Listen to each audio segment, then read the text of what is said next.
Hello everyone. तो आप सभी के अर्धवार्षिक एग्जाम आने में बहुत कम टाइम बचा है एंड जो अपन लोग अपनी वार्षिक एग्जाम्स की तैयारी कर रहे थे वो अब कैसे करेंगे सर, उसके लिए तो हमारे पास टाइम ही नहीं बचा है।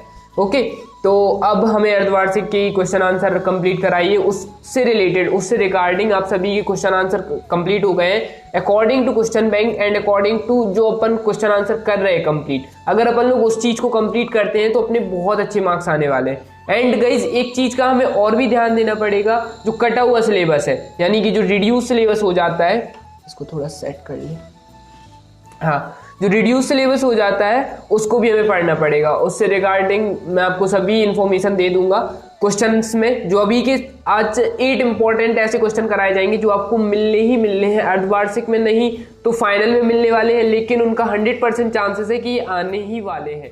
क्वेश्चन अब आप ये बिल्कुल भी नहीं देखना कि सौत प्रेरण या द्रव्य स्नेही कोलाइड। आपके मन में आ रहा होगा कि सॉरी तबीयत थोड़ा खराब है कि सर ये वाला तो हमारा पार्ट कट चुका है या कुछ भी हो चुका है। तो देखो त्रैमासिक का रिजल्ट आप सभी ने देख लिया, बुरा मत माने यार, त्रैमासिक का रिजल्ट आप सभी ने देखा कैसा रहा। उसमें वो बात है कि कुछ टॉपिक्स जो थे वो रिड्यूस सिलेबस के अंदर से दिए थे, है ना। कई सारी चीजें ऐसी दी थी, अगर मान लो आपको हेनरी का ही नियम है तो हेनरी का आप पे बनता है, हेनरी का नियम बनता है, हेनरी की सीमाएं बनती है, उन लोगों ने उदाहरण पूछ लिया था। तो एक एक नंबर यानी कि 1 नंबर आप अगर डेफिनेशन भी लिखते हो तो 1 नंबर उदाहरण से कट ही रहा है, कैसे भी कट रहा है। तो अपन को क्या चीजें देखना है, उदाहरण लेकर चलना है, हरदम डेफिनेशन लेके चलना है। हम कोई भी डेफिनेशन याद करते हैं तो उसके साथ एक उदाहरण भी हमें याद करना है, और जो चीजें कट गई हैं उन्हें भी हमें लेकर साथ चलना है। ये है रहे जैसे, ठीक है। तो अपन लोग अपना फर्स्ट क्वेश्चन देखते हैं, स्वतः उत्प्रेरण। तो इसकी डेफिनेशन जो हमारी रहने वाली है, ऐसी अभिक्रिया जिसमें अभिक्रिया, ये बिल्कुल सिंपल है, ठीक है, बिल्कुल एक बार पढ़ते ही याद हो जाएगी। ऐसी अभिक्रिया जिसमें अभिक्रिया के फलस्वरूप बना कोई पदार्थ स्वयं उत्प्रेरक का कार्य करने लगता है वो क्या कहलाती है, स्वतः उत्प्रेरक कहलाता है, ठीक है।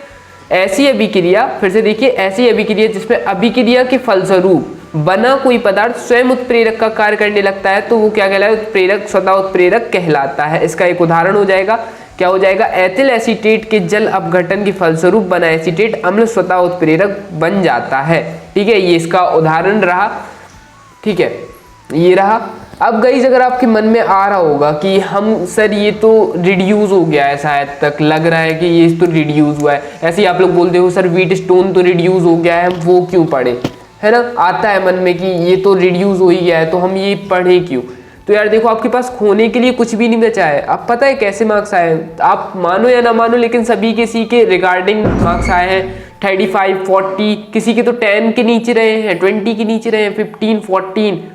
तो कभी आए हैं ऐसे, मतलब अभी फर्स्ट से लेकर 12th तक पढ़ रहे हो, कभी आए हैं ऐसे मार्क्स। फिर आप लोगों को मन में ऐसा भी आ रहा होगा कि कॉपी चेकिंग सर ऐसी हुई है, हाँ वो बात है, कॉपी चेकिंग, आप अपनी भी गलती थोड़ा बहुत निकालना पड़ता है यार, बुरा मत मानना, लेकिन हमने उस हिसाब से पढ़ाई नहीं करी, ठीक है। हम किस भरोसे रहे कि हमें रियल पेपर मिल जाएंगे, एंड वो माइंडसेट हमारा कहाँ से आ गया है, 11th क्लास से हमारा वो माइंडसेट आ गया है कि हमें तो रियल पेपर मिल जाते हैं। भले ही आप चाहो कि मेहनत करना है, पढ़ना है, लेकिन हमारे सबकॉन्शियस माइंड में क्या चलता है कि रियल पेपर, रियल पेपर, तो वही आपका चल रहा था। एंड ये रिजल्ट बिगड़ने का कहीं ना कहीं वजह ये भी है ना। तो इस बार हमें वो गलती नहीं करना है, जो इम्पोर्टेंट है सब पढ़ेंगे, ठीक है। लास्ट है यार 12th, ये हमारा मतलब लास्ट ईयर होता है, ठीक है। नेक्स्ट क्वेश्चन देख लेते हैं, द्रव्य स्नेही कोलाइड, ठीक है, इसको भी देख लेते हैं। द्रव्य स्नेही कोलाइड ये 3 साल आ चुका है, लगातार आ गया है 3 साल, यूपी बोर्ड में भी और एमपी बोर्ड में भी आ चुका है ना। तो ये भी देख लेते हैं, ओके। नेक्स्ट देख लेते हैं द्रव्य स्नेही कोलाइड। तो क्या कह रहा है, वे कोलाइडी पदार्थ जो विलायक के संपर्क में आकर तुरंत कोलाइडी में विभाजित होकर कोलाइडी विलयन बनाते हैं द्रव्य स्नेही कोलाइड कहलाते हैं। इसका उदाहरण गाइस हमेशा याद रखना, उदाहरण करना बहुत इंपॉर्टेंट है, बहुत ज्यादा, ठीक है। जब टॉपर सॉल्यूशन बोल रहे हैं तो बहुत ज्यादा है। अब मैं आपको आपके गलतियां नहीं बताऊंगा, अब अपने पास टाइम नहीं है, मात्र 7-8 दिन बचे हुए हैं, इसमें नेक्स्ट लेवल पढ़ाई करनी है, तो बस, ठीक है। ये 2 क्वेश्चन हो गए हैं, इन क्वेश्चंस को अच्छा भी करना। अगर आप लोग सोचो कि ये तो कट गया है, चलो ठीक है, लेकिन ये आप 12th के बाद कौन सा पढ़ाई छोड़ रहे हो, उसके बाद ये क्वेश्चन जो डिफेंस में बहुत आते हैं, अगर आप लोग आगे चलकर डिफेंस की प्रिपरेशन करते हो तो ये क्वेश्चन तो आपको मिलना ही मिलना है, ये कभी साथ नहीं छोड़ेंगे। ऐसे थोड़ी ना दिए जाते कि साथ छूट जाएगा, एक बार पढ़ा खत्म, ये उसलिए दी जाते हैं क्योंकि आपको आगे जब और बड़ी लेवल पर आए तो हमें ये बेसिक्स क्लियर रहे। ठीक है, चलो तो नेक्स्ट क्वेश्चन देख लेते हैं। हमारा नेक्स्ट क्वेश्चन है द्रव्य विरोधी कोलाइड। ठीक है, ये क्वेश्चन अपने बुक के मिड से स्टार्ट होते हैं, यानी कि अपन ने आधी बुक यानी कि इनऑर्गेनिक तो खत्म कर दी, ऑर्गेनिक एंड फिर उसके बाद जो फिजिकल रहता है ये अंडर उससे आते हैं, एंड इनऑर्गेनिक से भी क्वेश्चन है। ठीक है, तो मतलब ये पूरी बुक से क्वेश्चन आपके आए हैं टॉप 8 क्वेश्चन। एक न्यूमेरिकल है वो भी हम लोग करेंगे, बहुत इंपॉर्टेंट न्यूमेरिकल है, 5 साल से पूछा जा रहा है वो। ठीक है, तो उसको भी अच्छे से करेंगे। वे पदार्थ जो विलायक के संपर्क में आने पर सरलता से कोलाइडी विलयन नहीं बनाते द्रव्य विरोधी कोलाइड कहलाते हैं। वे पदार्थ जो विलायक के संपर्क में आने पर सरलता से कोलाइडी विलयन नहीं बनाते हैं द्रव्य विरोधी कोलाइड कहलाते हैं। इसका उदाहरण हो जाएगा अपना धात्विक या धातु ऑक्साइड या धात्विक हाइड्रोक्साइड आदि।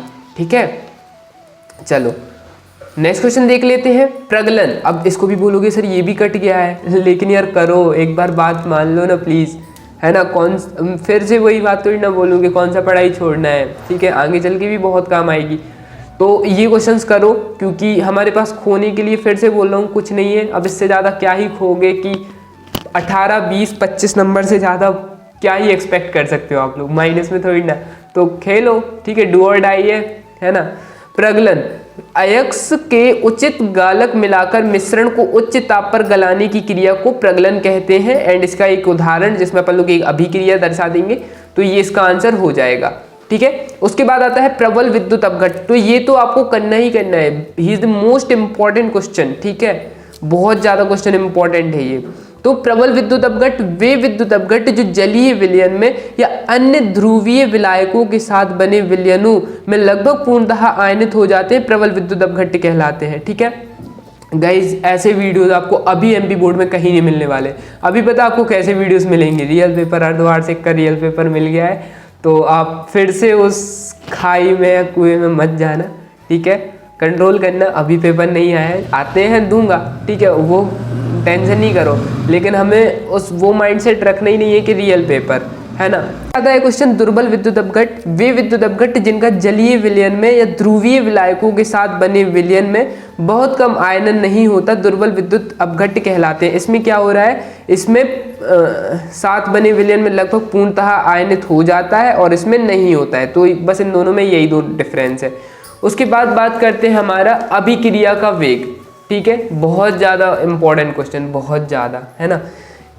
वह दर जिस पर समय के साथ साथ अभिकारक पदार्थों का सांद्रण परिवर्तन होता है अभिक्रिया का वेग कहलाता है। इसका एक सूत्र भी होता है। ठीक है, अभिक्रिया का वेग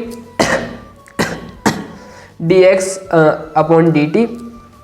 चलो, तो हमारा फाइनल आ गया है न्यूमेरिकल, ये 7 क्वेश्चन प्लस 1 क्वेश्चन ये न्यूमेरिकल, जिसे अपन लोग बोलेंगे बोनस क्वेश्चन या फिर कुछ भी बोल लो, रिवॉर्ड क्वेश्चन, बहुत इंपॉर्टेंट है एंड बहुत इजी है। ठीक है, प्रथम कोटि का सबसे पहले हमें सूत्र पता होना चाहिए। प्रथम कोटि एक अभिक्रिया में 50 सेकंड के पदार्थ की सांद्रण प्रारंभिक सांद्रण की आधी रह जाती है, इसका वेग स्थिरांक की गणना कीजिए। तो प्रथम कोटि का अभिक्रिया का फॉर्मूला क्या होता है, k बराबर 0.6932 बटे t½ है ना। एंड इसके बाद हमारा ये सीधे सीधे मान रख देंगे 0.6932, t½ की वैल्यू कितनी है 50 सेकेंड, यहाँ पर लिख भी सकते हैं t½ बराबर 50 सेकेंड। एंड उसके बाद काटाकूटी हैप्पी बर्थडे मना के ये आंसर हमारा आ जाता है। ठीक है, ये हमारा आंसर आ जाता है। तो गाइज ये हमारे आज के हो गए टोटल क्वेश्चन, 7 क्वेश्चन आज ही कंप्लीट होने चाहिए, आपको याद कर लेना है, ज़्यादा से ज़्यादा 20 मिनट्स लगेंगे, इससे ज़्यादा टाइम नहीं लगने वाला है। तो ये क्वेश्चन अभी आपको कंप्लीट करने हैं। एंड फिर वीडियो में यार सभी लोग कमेंट किया करो, आप लोग वीडियो बस देख लेते हो, कमेंट्स नहीं करते हो, तो कमेंट्स कर दिया करो, मुझे भी अच्छा लगेगा, है ना। तो ओके गाइज, जिसने वीडियो एंड तक देखी है कमेंट जरूर करके जाना। Thank you so much for watching, bye bye.